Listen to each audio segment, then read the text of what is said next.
할렐루야.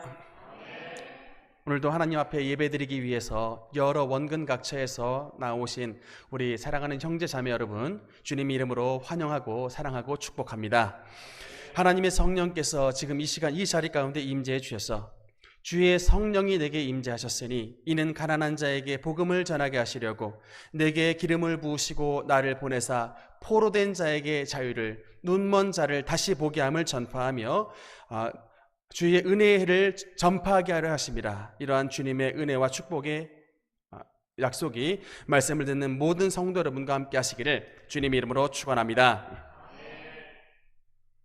오늘은 여러분과 함께 예수님은 누구신가 세 번째 시간으로 왕이신 예수에 대해서 말씀을 나누겠습니다. 함께 따라합시다. 왕이신 예수. 왕이신 예수. 우리는 지금 우리의 믿음의 대상인 예수님에 대해 사복음서에 따라서 네 가지 관점으로 예수님에 대해서 조명을 하고 있습니다. 복습을 좀 해보면 먼저 요한복음에서는 예수님의 어떤 모습을 강조하셨습니까? 하늘에서 오신 예수. 그래서 하나님이신 예수님에 대해서 강조를 했습니다. 이제 그 요한복음의 컬러는 파란색이고 요한복음을 상징하는 상징물은 독수리였다라고 말씀을 드렸고, 그 다음에 이 누가복음에서는 어떤 예수님에 대해서 이제 관점을 가지고 있었냐? 사람이신 예수님에 대해서 이제 말씀하셨다. 그래서 예수님은 저와 여러분과 똑같은 이런 인성을 가지신 그런 사람의 아들이셨다. 그래서 누가복음의 컬러는 흰색이었고, 누가복음을 상징하는 그룹 천사의 모습은 이제 사람이었다라고 말씀을 드렸습니다. 그다음에 이제 오늘 이제 마태복음의 주제는 왕이신 예수님을 강조하고 있습니다. 그래서 여러분이 마태복음을 상징하는 컬러는 청색, 자색, 홍색, 그 다음에 가는 배실 이 흰색 가운데 이 네 가지 색깔 가운데 어떤 색깔이겠습니까? 이게 여러분 자색입니다. 자색. 왜냐하면 부자와 나사로의 비유가 누가복음 16장에 나오는데, 거기 보면 한 부자가 있어 자색 옷과 고운 베옷을 입고 날마다 호화롭게 즐기더라 라고 말씀이 나옵니다. 이 부자가 입었던 옷의 컬러가 뭐였습니까? 자색이에요. 자주 색깔의 옷이었습니다. 당시에 여러분 이 자주 색깔 옷은 아무나 입을 수 있는 옷이 아니고 지금 비유에 나왔던 이런 부자처럼 고귀한 자, 존귀한 자, 왕족, 귀족들만이 입을 수 있었던 옷이 바로 자색 옷이었습니다. 그래서 이제 이 예수님을 상징하는 이 컬러가 마태복음에서는 자색 옷, 즉 왕이신 예수를 상징하고, 천국에 있는 그룹 천사에게서 나타난 이 네 가지 얼굴 가운데 사자, 송아지, 사람, 독수리, 이 네 가지 가운데 상징하는, 마태복음을 상징하는 건 뭘까요? 사자입니다. 사자. 동물의 왕 사자죠. 그래서 여러분 이 마태복음과 자색과 그 다음에 사자, 이게 다 왕이신 예수님을 상징한다, 이렇게 이해하시면 되겠습니다. 이해가 되십니까? 그러면 여러분 이 다른 복음서와 비교를 했을 때 오직 이 마태복음에서 나타난 두드러진 이 마태복음의 특징을 꼽으라 라고 하면 여러분 무엇을 들을 수 있을까? 가장 두드러진 특징 중에 하나가 뭐냐면 마태복음은 족보로 복음서가 시작한다 라고 이제 이걸 여러분께 강조의 말씀을 드릴 수 있습니다. 마태복음 1장을 딱 폈을 때 족보로부터 말씀이 시작을 한다. 이게 그냥 우연하게 일어난 게 아니라 마태가 하나님의 감동을 받아서 이렇게 이제 배치를 했을 텐데, 여러분 왜 이제 족보를 맨 마태복음 1장 전면에 배치를 했을까? 의문을 가질 수가 있습니다. 여러분 이제 우리나라 역사에 있어서 신라 시대를 열었던 첫 번째 인물이 누굽니까? 신라 시대 첫 시족 박씨로 시작하죠. 박혁거세. 근데 이 박혁거세가 출생을 할 때 어디서 나왔다 합니까?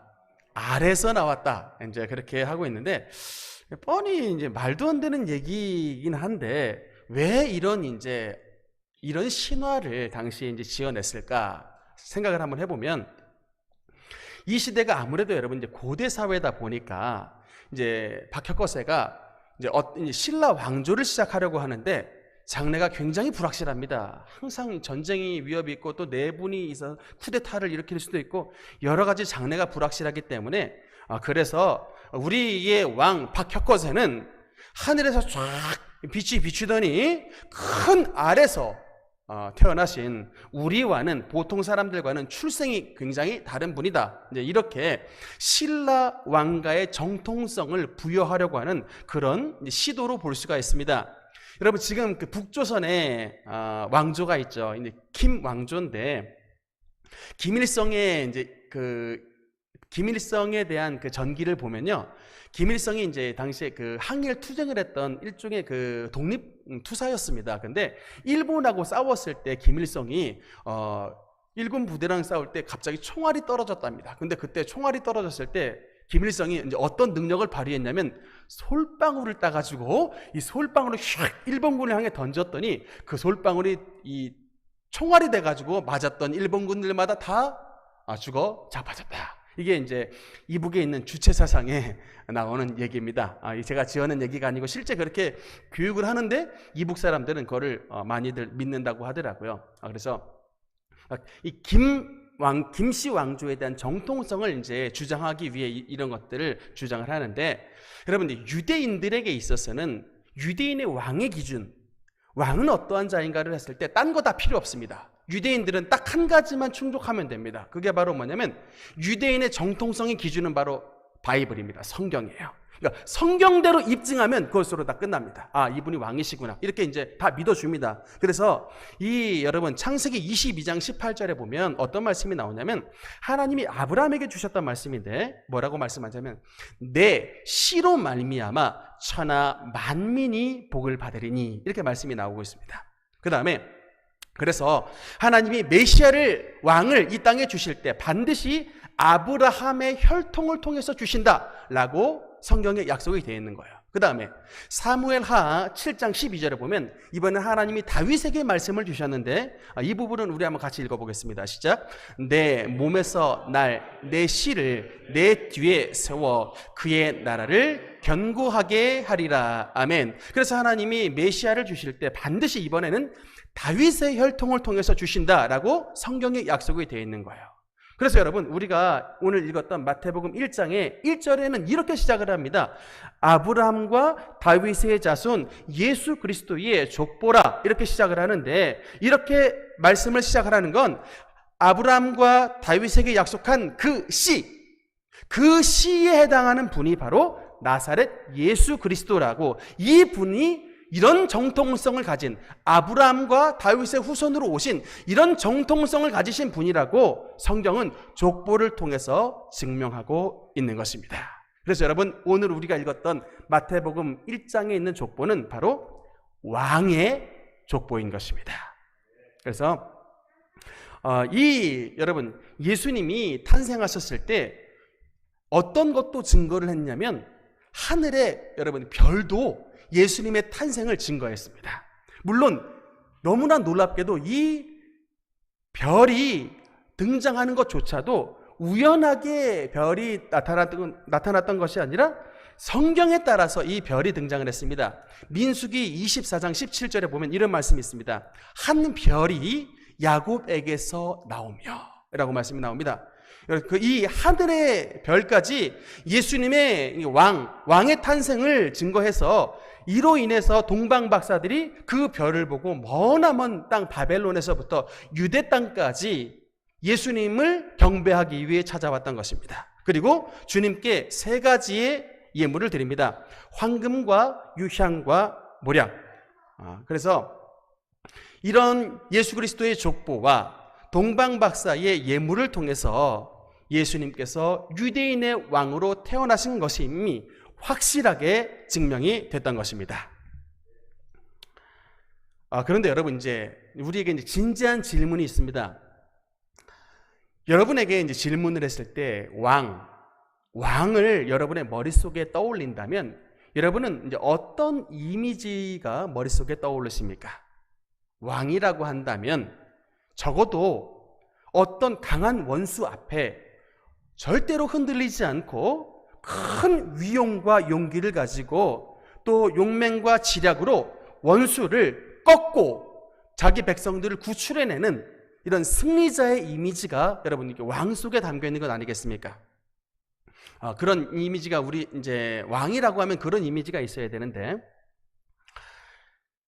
프랑스 사람들이 존경하는 인물 가운데 지금까지 부동의 1위 자리를 지키는 인물이 있습니다. 바로 나폴레옹입니다. 여러분, 이 나폴레옹은 본래 프랑스 본토 출신이 아니고 이 코르시카라고 하는 프랑스령의 한 섬에서 태어난 사람입니다. 우리로 말하면 일종의 이제 촌부예요, 촌부. 근데 이 나폴레옹이 처음에 이제 사관학교에 들어갔을 때 그의 이제 부모님의 출신 가문도 별로 변변치 않았고, 특히 이제 이분이 워낙 이제 프랑스어지만 시골 사투리가 굉장히 심해가지고 사관학교에서 동료들에게 일종의 이제 왕따를 당했답니다. 근데 나폴레옹은 뭐 그러든지 말든지 자기를 왕따시키든지 말든지 간에 상관하지 않고 어릴 때부터 항상 엄청나게 많은 양의 책을 읽었던 독서광이었답니다. 근데 그냥 읽은 게 아니라 굉장히 방대하면서도 굉장히 깊이 있는 이런 독서 습관을 통해서 이 전반에 여러 분야에 걸쳐서 상당한 지식을 습득을 하게 됩니다. 저처럼 이 법을 공부한 사람이 우리 나폴레옹은 군인으로만 알지만 나폴레옹 여러분 법전이 있습니다. 코드 시빌 드 나폴레옹이라 해서 나폴레옹 민법전이 있었는데 나폴레옹이 법전을 만들었던 사람이에요. 굉장히 똑똑합니다. 그러니까 여러 분야에 걸쳐서 상당히 방대한 지식을 가졌던 사람인데 이 젊은 나이 때 이 포병부대의 이제 장교가 되게 됩니다. 그래서 이 장교가 돼서 그 당시에 발생했던 여러 전투에서 기가 막힌 이 전략과 전술을 사용해서 연거푸 전쟁에 나갔을 때 전쟁에서 이기고 돌아오는 전쟁 영웅이 된 거예요. 20대 때. 20대 때 전쟁 영웅이 돼서 거의 참모총장이 됐던 사람이 나폴레옹입니다. 근데 이 시기 때 어떤 일이 이제 프랑스에서 일어나냐면 그 유명한 프랑스 혁명이 이 시기 때 탁 발생을 하게 됩니다. 이제 시민의 봉기가 일어나는데 여러분 지금 프랑스 국가가 이제 라 마르세이즈라고 합니다. 알롱장 팡들라 파트리 이렇게 부르는 노래인데 그 당시 이 노래가 이 프랑스 혁명이 일어났을 때 프랑스 시민들이 진격해 들어가면서 불렀던 노래가 라 마르세이즈입니다. 근데 그게 이제 어디까지 진격해 들어가냐면 당시에 이제 프랑스의 왕이었던 루이 16세와 그의 부인이었던 마리 앙뚜아네트에게까지 이제 그게 임해서 그들이 단두대에서 처형을 당하게 됩니다. 프랑스 왕과 왕비가 단두대에서 목이 잘려버려요. 그랬더니 주변에 이제 프랑스 주변의 나라의 왕들이 대경실색을 했습니다. 혹여나 여러분 지금도 우리나라도 막 뭐 하나 터졌다 그러면 계속 옆으로 튀죠?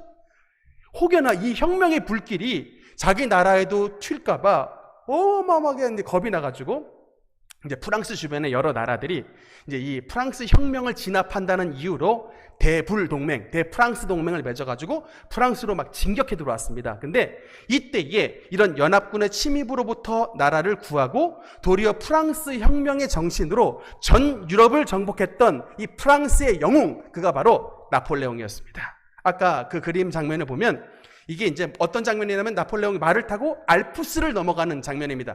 알프스를 넘는 나폴레옹. 알프스를 넘어가면 이탈리아가 나오는데 이탈리아를 또 정복하거든요. 이런 이제 용맹 있는 장면이 그림이 나와 있는데 여러분 근데 최근에 이 그림에서 나온 나폴레옹이 썼던 모자가 해외의 경매에 나왔습니다. 모자 하나가 여러분 이래야 모자 하나가 얼마일 것 같니? 억 단위 넘겠죠? 모자가 얼마에 낙찰이 됐냐면 26억에 낙찰을 됐는데 이 모자를 사신 분이 한국 분이더라고요.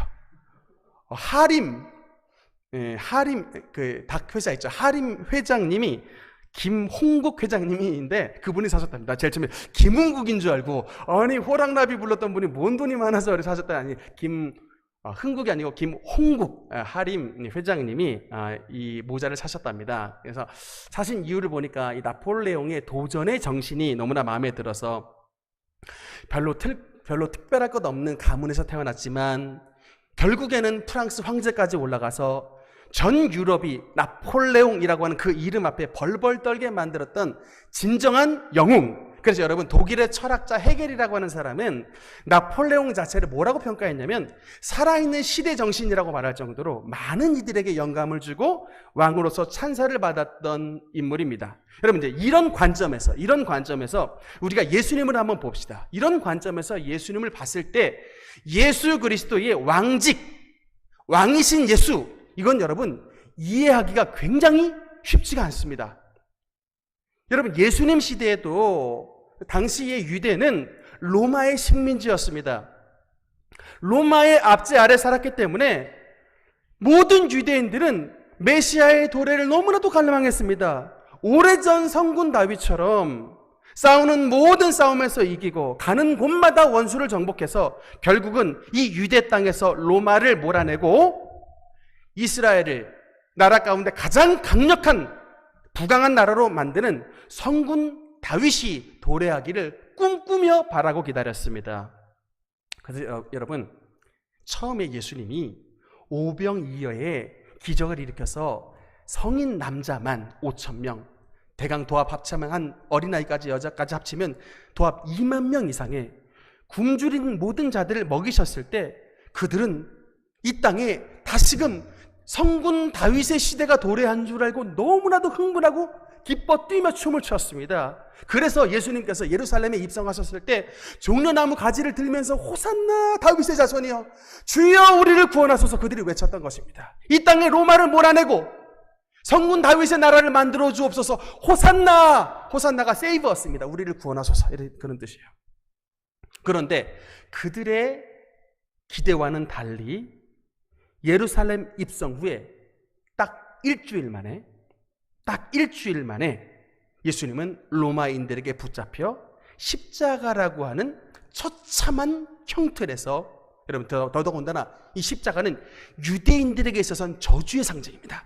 신명기 21장에 나무에 달린 자마다 저주 아래 있는 자라 했습니다. 십자가에 예수님이 죽으셨기 때문에 이 33년간의 예수 그리스도의 생애 가운데 십자가의 죽음은 유대인들에게는 저 인간은 저주받은 자다, 하나님 앞에 저주받은 자라고 낙인 찍히기 딱 십상이었습니다.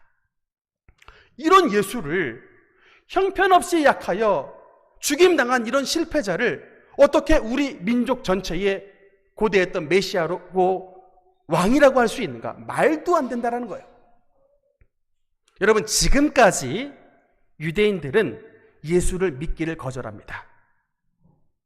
실패한 메시아라고 말하고 지금까지 믿지 않습니다. 예수님의 부활조차 주님의 제자들이 벌린 자작극, 사기극으로 지금도 치부하고 있습니다. 그러면 질문을 합니다. 어찌하여, 왜 예수님은 그렇게 하셔야 했는가? 분명히 능력이 있으신 분인데 만약 예수님이 원하셨다면 아버지 하나님께 구하여 12군단도 더 되는 강력한 하나님의 천사를 동원하여, 여러분 마치 구약시대에 아수르 왕 산헤립이 쳐들어왔을 때 그의 군대 수가 18만 5천 명이었는데 하나님이 한 명의 천사를 보내서 그 18만 5천 명을 그 자리에서 다 죽였다라고 기록이 되어 있습니다. 하나님의 천사 한 명만 보내도 아수르 18만 5천 명이 다 죽는데, 여러분 하나님의 군대 12군단이 예수님께 왔으면 제 아무리 로마라고 할지라도 여러분 나만 하겠습니까? 그 자리에 다 죽는 거예요. 그런데 이런 권세와 능력을 행할 수 있는 예수님이 그런 능력을 사용하지 않고 그런 칭찬과 존귀의 길을 선택하지 않고 처참한 십자가의 길을 왜 주님이 걸으셨냐라고 하는 거예요. 이 부분에 대하여 사도 바울이 다메섹의 영성을 쌓은 다음 우리에게 뭐라고 말씀을 하고 있느냐? 갈라디아서 3장 13절 말씀 우리 한번 같이 읽겠습니다. 시작. 그리스도께서 우리를 위하여 저주를 받은 바 되사 율법의 저주에서 우리를 속량하셨으니 기록된 바 이는 그리스도 안에서 아브라함의 복이 이방인에게 미치게 하고. 아멘. 하나님이 아브라함에게 약속하셨던 약속이 있습니다. 내 씨로 말미암아 천하 만민이 복을 받을 것이니라. 여러분, 유대인만 복을 받는 게 아니라 온 천하 만민이 아브라함의 씨로 말미암아 복을 받게 된다라고 약속을 주셨습니다. 주님은 그 약속을 성취하기 위해 이 땅에 오셨습니다. 그런데 여러분, 그 하나님의 약속의 성취는 그저 이 땅에 있는 로마 나라 하나 그냥 추방하고 그들을 정복한다고 이루어지는 게 아니라, 여러분, 창세기 3장에서 시작된 세상의 모든 불행의 출발점인 죄의 근원인 사탄과 그의 나라를 정복할 때에야 비로소 세상 만민이 아브라함의 후손이 되어 그로 말미암아 복을 받게 되는 은혜를 누리게 되게 되는 것입니다. 그래서 여러분, 죄에 대한 정복은 다른 것이 아니라 오직 순결한, 흠 없는, 죄 없는 예수 그리스도의 십자가의 대속을 통해서만이 하나님의 은혜가 이 땅 가운데 나타난다고 성경은 증언하고 있는 것입니다. 그렇기 때문에 예수님께서 십자가에 여러분 돌아가셨을 때 주님 왼편에, 주님 오른편에 있는 자들도 똑같이 여러분 십자가에 죽었습니다. 그러나 그 자들의 죽음은, 그 자들의 십자가의 죽음은 자기의 죄값으로 말미암은 죽음입니다. 그러나 가운데 계셨던 우리 예수 그리스도의 죽음은 우리를 모든 불의와 죄와 탐욕에서 건져내는 의로운 죽음이십니다. 주님의 잘못과 죄를 위해서 죽으신 것이 아니라 저와 여러분의 죄와 잘못과 허물을 위해 대신 죽으신, 그리하여 하나님의 생명의 문을 열어놓으신 하나님의 축복과 주님의 구원의 완성이 되게 되는 것입니다. 여러분, 이 세상에 존재하는 마귀는 그 어떤 것도 무서워하지 않습니다. 마귀가 유일하게 무서워하는 것 딱 한 가지가 있는데 바로 그게 예수의 보혈인 것입니다. 예수의 피, 이게 마귀가 가장 무서워하는 딱 한 가지가 바로 예수의 피입니다. 사실 여러분, 저희가 다른 것보다 우리의 목회 방향에 있어서 참 악한 이 귀신을 많이 쫓아내기 위해 애를 쓰는 그런 목회를 합니다. 어떤 분들은 이것에 대해서도 좀 거부감을 가지신 분들도 계실 수도 있지만, 우리는 예수님께서 이 땅에 오셨을 때 다른 것이 아니라, 물론 여러 민중들은 다 사랑하시고 주님께서 아픈 자 치료하셨고 가난한 자 먹이셨고 죽은 자도 살리셨지만, 예수님께서 싸우셨던 딱 한 가지의 존재가 바로 귀신이었고, 그 예수님을 이 대적에 섰던 이 바리새인들을 항상 너희 아비는 사탄이다라고 예수님께서 말씀하셨듯이 항상 마귀와 싸우셨거든요, 예수님께서. 그렇기 때문에 우리도 주님의 자취를 본받아 참 이 마귀와 귀신과 싸우려고 참 애를 많이 쓰고 있는데, 여러분, 우리도 이게 여러 가지 영적인 체험이 있습니다만 귀신이 꼼짝을 안 해요, 평상시에는. 여러분, 귀신이 꼼짝도 안 합니다. 근데 어느 때에 귀신이 이게 딱 꼼짝도 하고 자신의 존재도 탁 나타나고 환상 가운데 이게 영적으로 드러나는 이런 역사들이 나타나냐면, 우리가 예수의 보혈을 의지할 때 귀신이 그때야 비로소 움쩍합니다. 여러분, 왜 그럴까? 예수의 피 안에는 여러분 예수의 사랑이 담겨져 있습니다. 예수의 보혈 안에 뭐가 담겨 있다고요? 예수의 사랑이 그 속에 담겨져 있는 것입니다. 하나님께서 여러분 얼마나 우리를 사랑하시는지, 그 귀한 독생자, 마치 여러분 비유하자면 아브라함에게 독자 이삭처럼 그런 귀한 하나님의 독생자를 희생시키시면서까지 우리를 건지고자 하신 그 하나님의 사랑이 예수의 보혈 안에 담겨 있습니다. 또 얼마나 우리를 사랑하시는지 십자가 제단에 주님의 몸을 들여서 우리가 당한 모든 죄와 질병과 저주의 사슬에서 놓이기를 간절히 원하신 그 아들 예수의 사랑, 그 사랑이 여러분 예수의 보혈 안에 담겨져 있는 것입니다. 발가벗기는 수치를 당해도, 십자가 형태에서 숨을 쉴 수 없는 그런 어마어마한 고통을 당해도 포기할 수 없는 그 예수 그리스도의 의지는 바로 하나님의 사랑 안에 담긴 저와 여러분을 구원하시기 위한 그 뜻인 것입니다. 예수님의 사랑은 결코 실패하거나 결코 지지 않는 것입니다. 그래서 여러분, 우리가 모든 죄를 이기고 예수 그리스도께서 이루어놓으신 놀라운 축복 안에 거하기 위해서는 모든 죄를 이기신 예수 그리스도의 사랑의 원천인 주님의 보혈을 의지할 때 여러분의 가정 가운데 놀라운 주님의 축복이 나타나게 되게 되는 것입니다. 여러분, 가정의 평화를 유지하기 위해서는 간단합니다. 예수께서 우리에게 보여주신 사랑으로 우리도 우리의 남편을 사랑하고, 그 사랑으로 우리가 우리의 아내를 보듬어주고, 그 사랑으로 우리가 우리의 자녀를 안아주면 그 사랑의 능력이 여러분의 가정에 있는 모든 악한 권세를 몰아내는 것입니다. 그런데 여러분, 마귀는 우리에게 뭘 보이게 하냐면 자꾸 허물을 보이게 합니다. 자꾸 밉게 만듭니다. 용서하지 못하게 만듭니다. 죄 때문에 내 인생 망쳤다고 자꾸 흠과 허물을 보이고 욕설을 가득하게 하는 게 마귀의 역사입니다. 우리가 근데 여러분, 그것을 계속 반복하면 반복할수록 예수의 사랑은 우리 가정 가운데 떠나고 마귀의 분열, 마귀의 다툼, 마귀의 질병, 마귀의 저주가 여러분의 가정을 덮게 되는 것입니다. 여러분, 이 영적인 원리를 알아야 돼요. 누가 그 사슬을 끊어낼 수 있습니까? 누가 그 사슬을 끊어내냐고요? 예수의 사랑으로 용서받고 예수의 사랑으로 충전되어 예수의 사랑으로 녹아진 여러분이 먼저 그 사랑을 실천해야 여러분의 가정 가운데 예수님의 보혈의 능력으로 놀라운 주님의 축복이 나타나게 되게 되는 것입니다.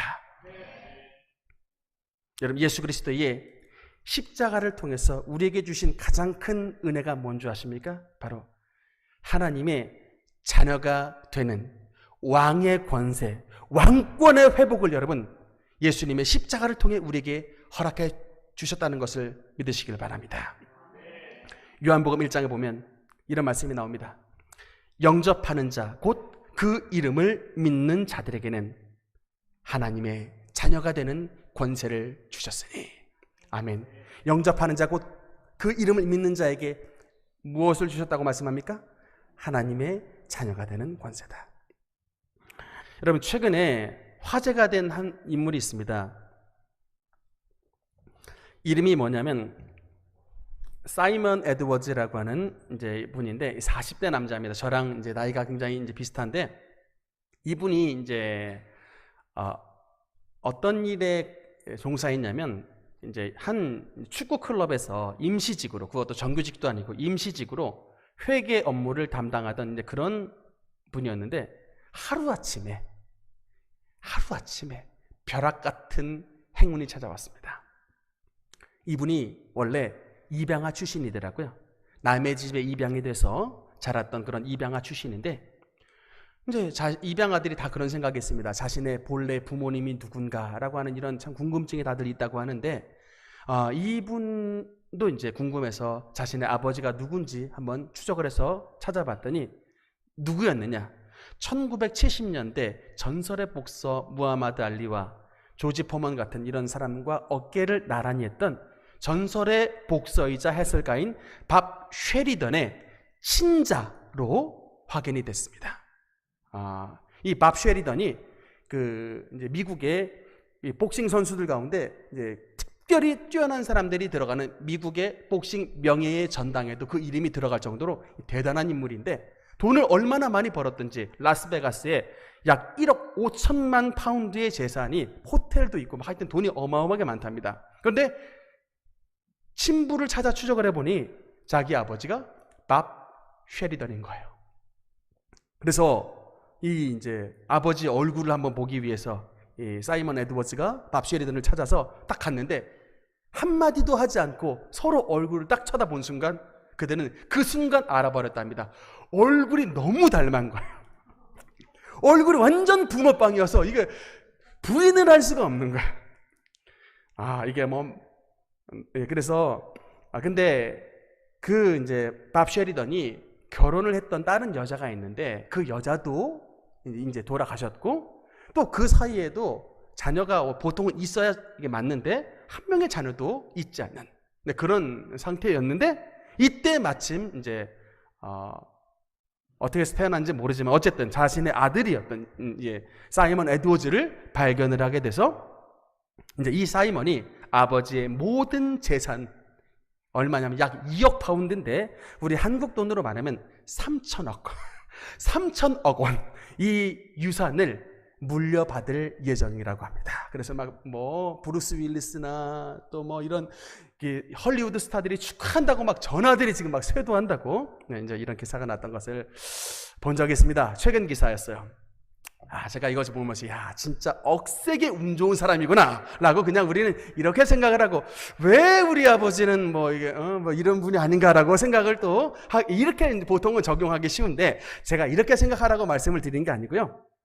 여러분, 진짜 우리에게 이렇게 말씀을 합니다. 영접하는 자, 즉 예수를 받아들이는 자, 예수를 나의 구주로 모시는 자는, 영접하는 자, 곧 그 이름을 믿는 자에게는 하나님의 자녀가 되는 권세를 주셨다고 말씀합니다.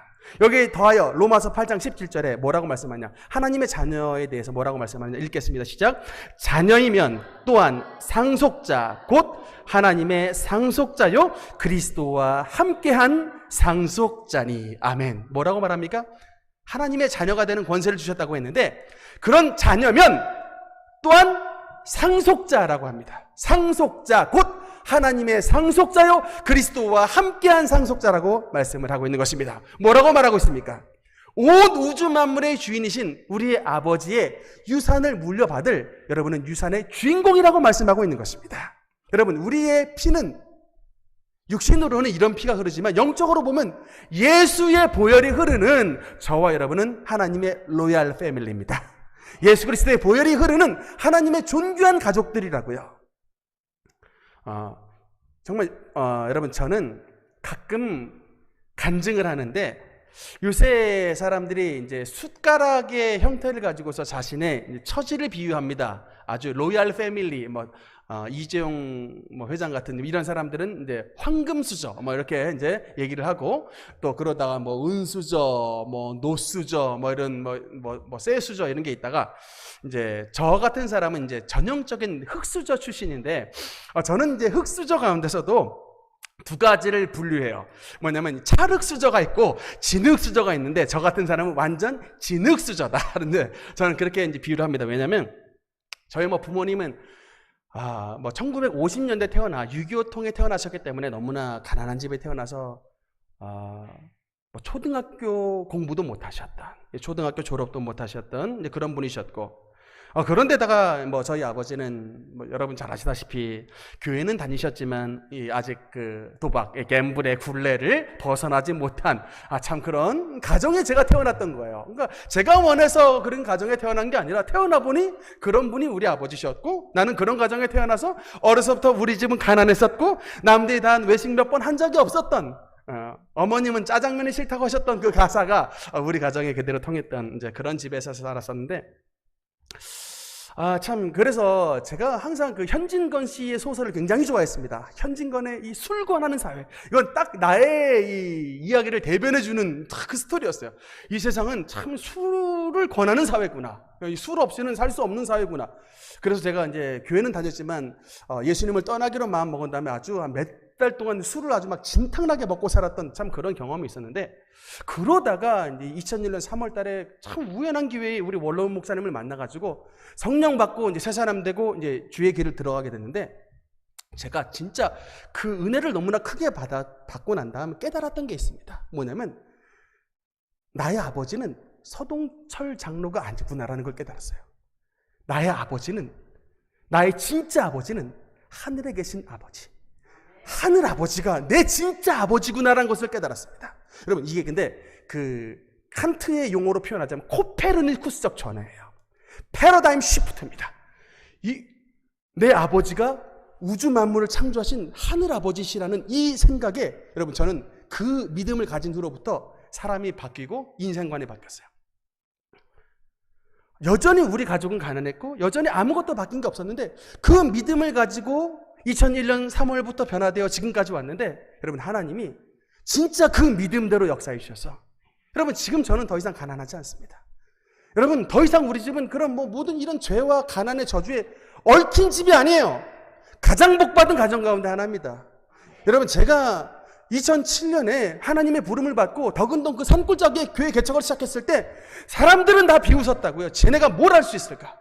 여러분, 과연 그것 진짜 비웃음으로 끝났습니까? 지금 우리 어디에서 예배를 드리고 있냐고요? 2021년 3월달 이토록 아름다운 저소. 여러분, 제가 지난 목요일 날에 목사님을 만났는데 그 목사님들이 2007년도에 저를 봤던 목사님들이에요. 28살, 진짜 이 머리에 피도 안 마른 게 교회 개척할 때 다 웃었습니다. 그런데 지금 42살이 됐던 이때 목사님 지난 목요일 날 만났는데 목사님들의 여러분 저 손을 만지신 이 터치와 눈빛이 완전히 바뀌었어요.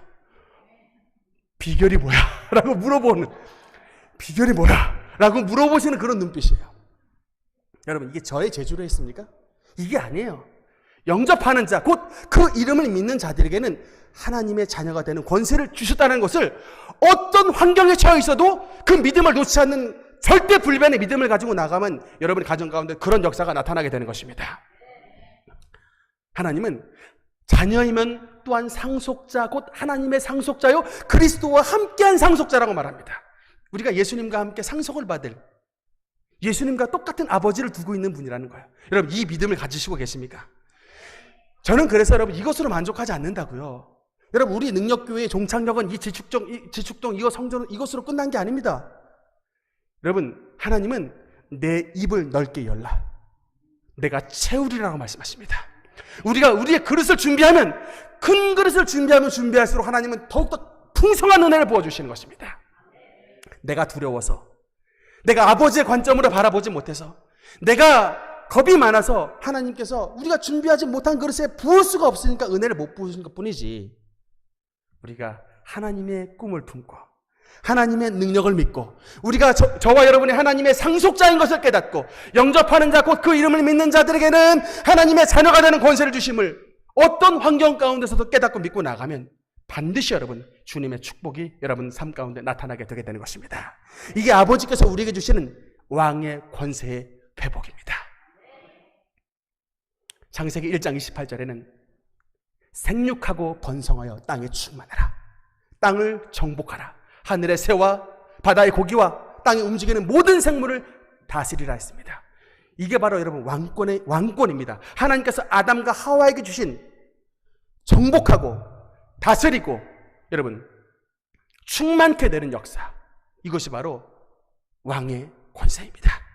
예수님은 십자가를 통해 십자가에 흘리신 보혈을 의지하고 예수 그리스도께서 살아가셨던 삶의 방식으로 사는 이 시대의 저와 여러분에게 하나님께서 충만하고 모든 세상의 악한 것들을 정복하고 세상에서 머리가 되고 꼬리가 되지 않고 위에 있고 아래에 있지 않으며 남들을 꾸어줄 망정 꾸지 아니하는 하나님의 진정한 상속자로서의 삶을 살기를 원하시는 것입니다. 절대로 여러분 자존감이 낮아서는 안 돼요. 여러분이 지금 어디에 살든지 어떤 형편에 살든지 간에 여러분은 진짜로 중요한 하나님의 보배로운 아들과 딸입니다. 여러분의 피에는 로얄 패밀리 예수 그리스도의 보혈이 흐르고 있습니다. 여러분 절대로 낮고 여러분 자존감이 낮은 삶을 살아서는 안 됩니다. 왜 자살을 해요? 우리가 장차 하나님의 나라에 들어갈 사람이 보배로운 존재가 왜 사업 좀 안 됐다고 자살하고, 왜 공부 좀 못했다고 낙심하고, 왜 여러분 조금 가난하다고 왜 희망을 포기해버립니까? 예수님은 십자가에서 저와 여러분이 담당하는 이런 모든 가난, 저주, 질병, 고통, 우리의 모든 자존감 낮아지는 것까지 싹 다 주님께서 가져가시고 우리를 진정한 주님의 로얄 패밀리로 만들어 주신 것을 믿으시기 바랍니다. 말씀의 결론을 맺겠습니다.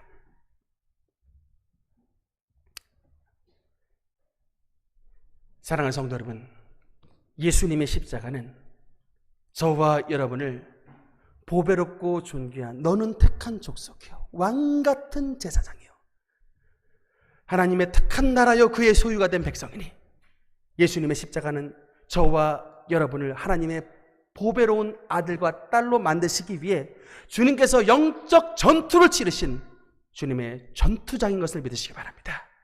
그 십자가를 바라볼 때 우리는 우리의 혈통이 새롭게 되는 것입니다. 그 십자가를 바라볼 때에 우리의 삶이 보배롭고 새롭게 되게 되는 것입니다.